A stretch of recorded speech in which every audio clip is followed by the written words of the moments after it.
శ్రీ గురుభ్యో నమః. ఆయుర్వేద గ్రంథములలో చెప్పబడిన ఆహారము ఆరోగ్యములకు సంబంధించిన విశేష విషయములను ఇప్పుడు తెలుసుకుందాము. ఈ ప్రపంచంలో 84 లక్షల జీవరాశులు గలవు. ఈ 84 లక్షల ప్రాణులలోనూ మానవుడు చాలా ముఖ్యుడు. ఇన్ని పటుతరకర చరణాద్యవయోములు గల జీవి సృష్టిలో వేరొకటి లేదు. ఆయుర్వేద గ్రంథమైన సుశ్రుతంలో శరీరస్థానం 5వ అధ్యాయంలో మానవుని శరీరంలోని అవయవ విభాగములు ఈ విధముగా చెప్పబడినవి.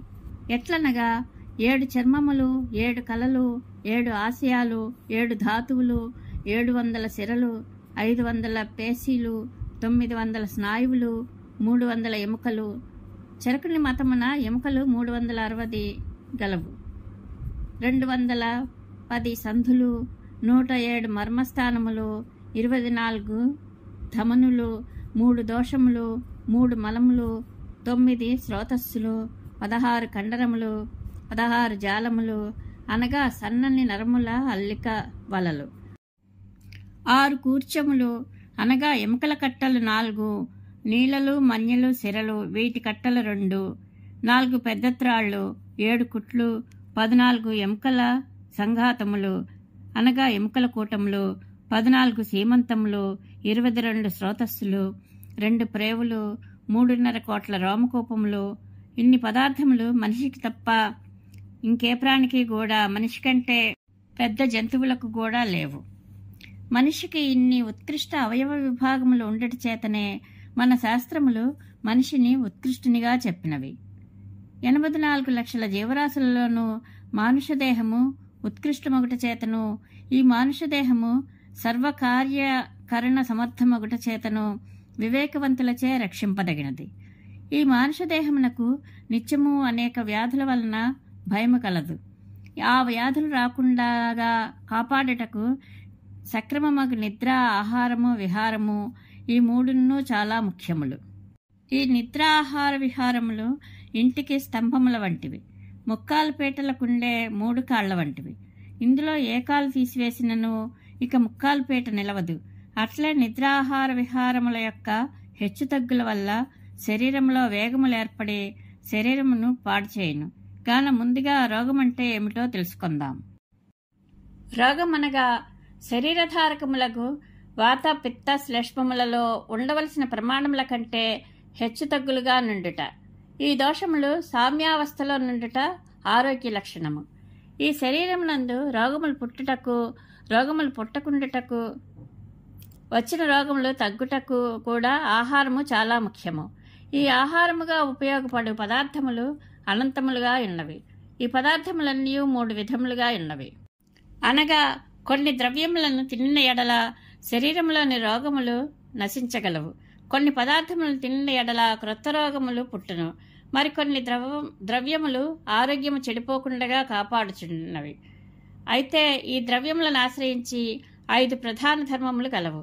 ఈ ధర్మములను చక్కగా గ్రహించిన ఆయా ఈ ద్రవ్యముల భక్షణము వలన ఏ ఫలితములు కలుగునది సులభముగా తెలియను. ద్రవ్యమును ఆశ్రయించుకుని ఉన్న ప్రధాన లక్షణములను రస, గుణ, వీర్య, విపాక, ప్రదువములని అందరు. వీటిలోని రసము 6 విధములు. అవి తీపి, పులుపు, ఉప్పు, చేదు, కారము, వగరు అని 6 విధములు. ఇవి ద్రవ్యమును ఆశ్రయించుకొని ఉన్నవి. వీటిలో పూర్వ రసములు బలకరములు, ఉత్తరోత్తర రసములు బలనాశకములు. ఈ 6 రసములలో మొదటి వగు తీపి, పులుపు, ఉప్పు ఇవి వాతదోషమును పోగొట్టుచున్నవి. చేదు, కారము, వగరు ఇవి కఫమును హరించును. వగరు, చేదు, తీపి రసములు పిత్తదోషములను హరించును.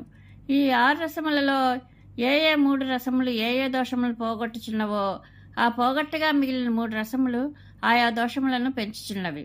మరియు గురు, మంద, హిమ, స్నిగ్ధ, లక్షణ, సౌంద్ర, మృదు, స్థిర, సూక్ష్మ, విశద, లఘు, తీక్ష్ణ, ఉష్ణ, రూక్ష, ఖర, ద్రవ, కఠిన, చల, స్థూల, మృత్స్న అను 20 గుణములు ద్రవ్యమును ఆశ్రయించుకొని ఉండును. ఈ ప్రపంచములోని ద్రవ్యములన్నింటికి ఉష్ణవీర్యమనియో శీతవీర్యమనియో 2 విధములే. వీర్యము అనగా ద్రవ్యమును తినిన పిమ్మట, తిన్నది జీర్ణించిన పిమ్మట వేడి చేయుట, చలవ చేయుట అనునవి 2 విధములుగా ఉండును. ద్రవ్యమును తినిన పిమ్మట తీపి, పులుపు, కారము అను 3 విపాకములు కలిగి ఉండును.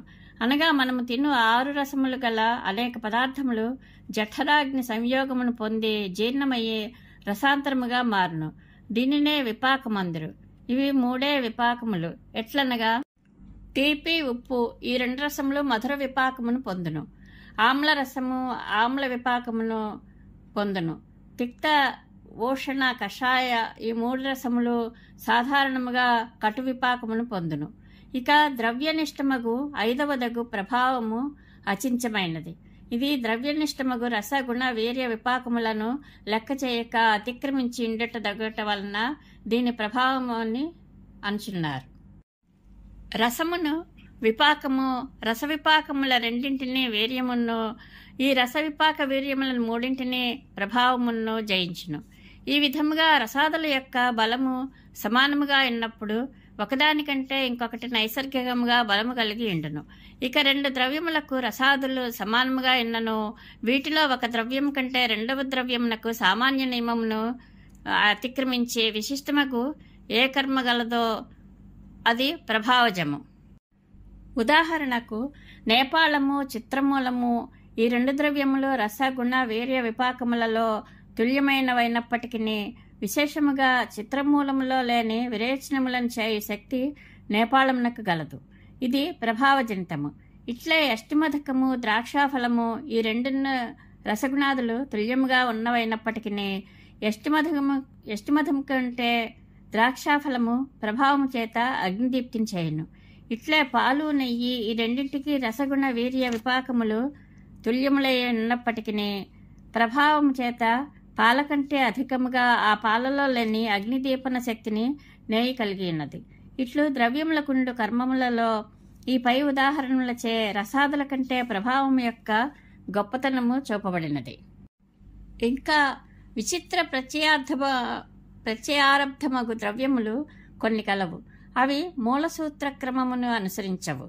అనగా ఆయా రసగుణ వీర్య విపాక గుణములను చేయక అందుకు వ్యతిరేకమగు గుణములను చేయును. ఎట్లనగా తీపి రసము కలిగి గురుగుణము కలిగిన గోధుమలు వాతమును హరించుచుండగా ఎవలు తీపి రసము కలిగి గురుగుణము కలిగి సామాన్య నియమమునకు భిన్నముగా వాతమును వృద్ధి చేయుచున్నవి.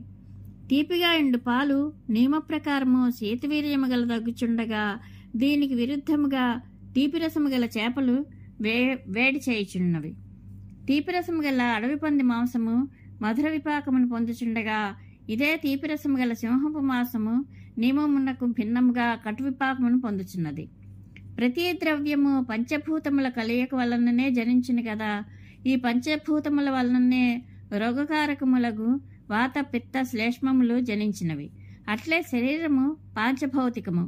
ఈ సృష్టిలోని సమస్త ద్రవ్యములను ఆశ్రయించుకొని ఉన్న మధురాది రసములు 6 భూతముల కలయిక వలన జనించుచున్నవి. ఎట్లనగా భూజలభూతములు 2 యొక్క ఆధిక్యత వల్ల మధుర రసమును, అగ్ని భూభూతముల వల్ల ఆమ్లరసమును, జల అగ్నిభూతముల కలయిక వలన లవణరసమును, ఆకాశ వాయువుల వలన తిక్తరసమును, అగ్నివాయువుల వలన ఓషణ రసమును, భూవాయువుల వలన కషాయ రసమును పుట్టుచున్నవి. కావుననే ఈ రసములు పాంచభౌతికములకు వాతాది దోషముల వలన కలుగు రోగముల యొక్క వృద్ధిక్షేములకు హేతువులగుచున్నవి. సమానమగు ద్రవ్యముల కలయిక వలన వృద్ధియు, సమానమగు ద్రవ్యముల యొక్క వియోగము వలన క్షీణతయు ఏర్పడను. కాన ఈ ద్రవ్యనిష్ట రసముల శరీరమందలి వాతాది దోషములు ఇవన్నీ పాంచభౌతికములే కావున ఆయా రసయుక్త ద్రవ్యములను తిన్నప్పుడు ఆయా దోషముల యొక్క వృద్ధి క్షేమల చేత ఆయా రోగములు పుట్టుట, నశించుట జరుగుచున్నవి. ఇప్పటి వరకు తెలుపబడిన విషయములు ఆయుర్వేద గ్రంథమైన వాగ్భట్టంలోని సూత్రస్థానంలోనివి. మధురాది షడ్రస గుణములు మరొక వీడియోలో తెలుసుకుందాం. శుభం భూయాత్.